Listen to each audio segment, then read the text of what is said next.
वाल्मीकि रामायण के प्रथम सर्ग के अब तक हमने 73 पद्यों का अध्ययन कर लिया। अब तक हमने ये अध्ययन किया कि हनुमान जी समुद्र को लांघकर लंका नगरी में पहुंचकर वहाँ पर अशोक वाटिका में भगवान श्री राम का ध्यान करती हुई, चिंतन करती हुई सीता को देखा। उसके बाद के आगे की जो पद्य है वो आज हम अध्ययन करेंगे। निवेदित्वा अभिज्ञानम प्रवृत्तिम विनिवेद्य च समाश्वास्य च वदेहिं मर्दयामास तोरणम। इस श्लोक में हनुमान जी द्वारा सीता से मिलने का प्रसंग है और सीता को पहचान स्वरूप श्री राम की दी हुई जो अंगूठी है, मुद्रिका है, वो पहचान स्वरूप उनको देना और राम और सुग्रीव की मित्रता का समाचार देना और फिर शीघ्र ही भगवान श्री राम यहाँ से आपको लेके जाएंगे ऐसा आश्वासन देना और फिर उस अशोक वाटिका के मुख्य द्वार को तोड़ने का इस पद्य में वर्णन है। तो निवेदित्वा अभिज्ञानम प्रवृत्तिम विनिवेद्य च समाश्वास्य च वैदेहीं मर्दयामास तोरणम। अभिज्ञानम निवेदित्वा, अभिज्ञान यानी पहचान स्वरूप, जिसको देख के अभिज्ञान हो जाए, पहचान हो जाए, ऐसे पहचान स्वरूप अर्थात राम की जो मुद्रिका है वो निवेदित्वा दे करके प्रवृत्तिम निवेद्य, और प्रवृत्ति यानी समाचार। समाचार क्या था? राम और सुग्रीव की मित्रता संबंधी जो समाचार है उसको निवेद्य कहकर वैदेही, वैदेही यानी विदेह राज जनक की पुत्री वैदेही, विदेह के राजा की पुत्री अर्थात जनक की पुत्री वैदेही अर्थात सीता को समाश्वास्य आश्वासन देकर, क्या आश्वासन देकर? कि शीघ्र ही राम यहाँ पर आएंगे, ऐसा उस वैदेही को, सीता को समाश्वास्य आश्वासन देकर तोरणम, तोरण को अर्थात मुख्य द्वार को, जो अशोक वाटिका का मुख्य द्वार था तोरण, उसको मर्दयामासा, मर्दन कर दिया अर्थात उसको तोड़ दिया, उसको नष्ट कर दिया। तो अभिज्ञानम निवेदित्वा, पहचान को देकर अर्थात पहचान स्वरूप जो राम की मुद्रिका थी, अंगूठी थी, उसको दे करके, और प्रवृत्तिम च निवेद्य, और प्रवृत्ति को, वृत्तांत को, समाचार को कहकर, समाचार क्या था? कि राम और के साथ सुग्रीव की मित्रता हो गई है। तो राम तथा सुग्रीव की मित्रता संबंधी जो प्रवृत्ति अर्थात समाचार को निवेद्य कहकर वैदेहीं समाश्वास्य, वैदेही अर्थात सीता को समाश्वास्य आश्वासन देकर कि शीघ्र ही राम आपको लेने आएंगे ऐसा आश्वासन देकर तोरणम, तोरण को अर्थात मुख्य द्वार को, जो अशोक वाटिका का मुख्य द्वार था, उसको मर्दयामासा, मर्दन कर दिया अर्थात तोड़ दिया, उसको नष्ट कर दिया। पंचसेनाग्रगान हत्वा सप्त मंत्री सुतानपि शूरम अक्षम च निष्पृश्य ग्रहणम समुपागमत। इस श्लोक में हनुमान जी ने वहाँ पर उस लंका में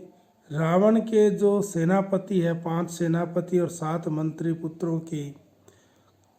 मारने का वर्णन है, उनका वध करने का प्रसंग, और फिर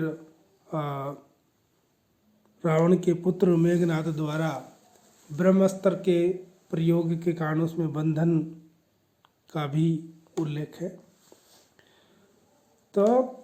पंच सेना अग्रगान, पंच सेना अग्रगान, 5 जो सेना के अग्र, जो सेना के सबसे आगे रहते अर्थात सेनापति, सेना के अग्रगण्य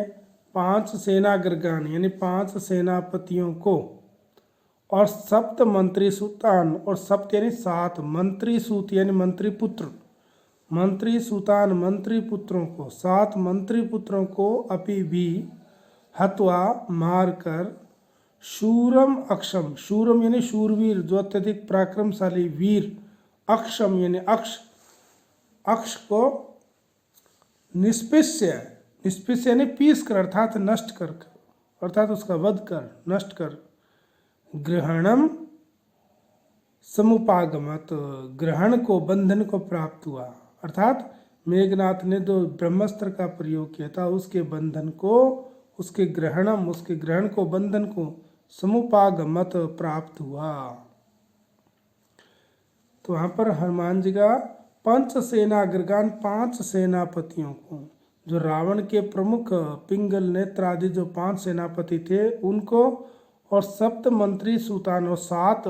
मंत्री पुत्रों को, जम्बू माली आदि जो 7 मंत्रियों के पुत्र थे उनको अपि भी हत्वा, हत्या कर करके, उनका वध करके, उनको मार करके, शूरम शूरवीर अर्थात जो पराक्रमशाली वीर,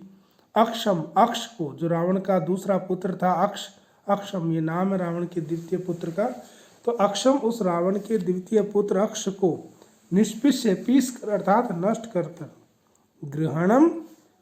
समुपागतम ग्रहण को, बंधन को प्राप्त हुआ, मेघनाथ द्वारा प्रयुक्त ब्रह्मास्त्र के बंधन को समुपागमत प्राप्त हुआ।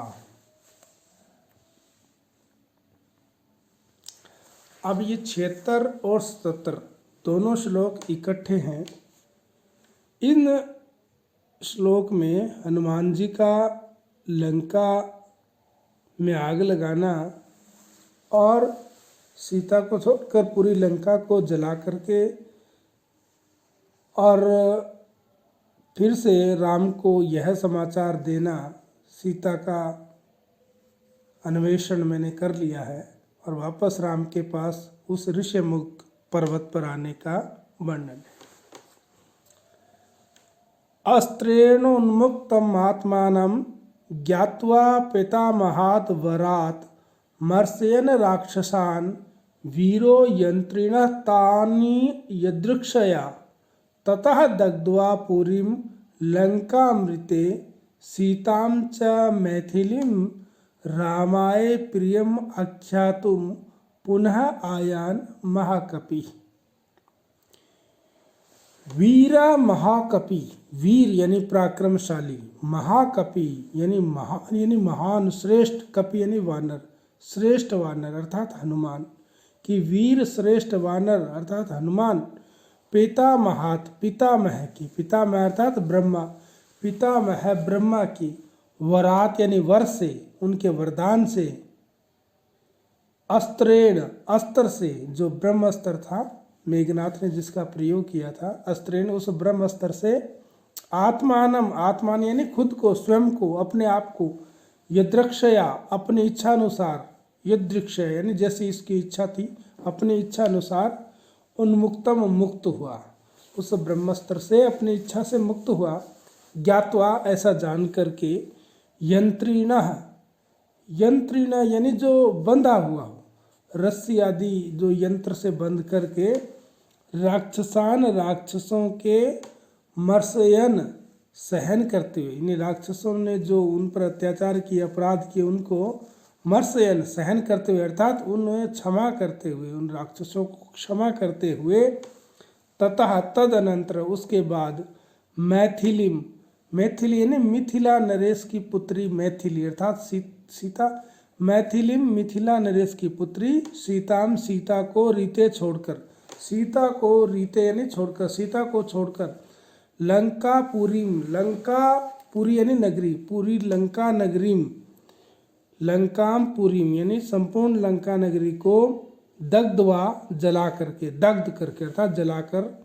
रामाय राम के लिए, प्रियम प्रिय,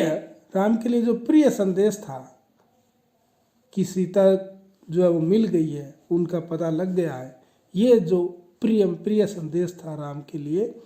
उसको आख्यातुम कहने के लिए, आख्या कहना, आख्यातुम कहने के लिए पुनः फिर से आयात आ गई अर्थात लौट आई। जहाँ पर राम थे उस ऋष्यमुख पर्वत पर आयात लौट आए, हनुमान जी वहाँ पर लौट आए। तो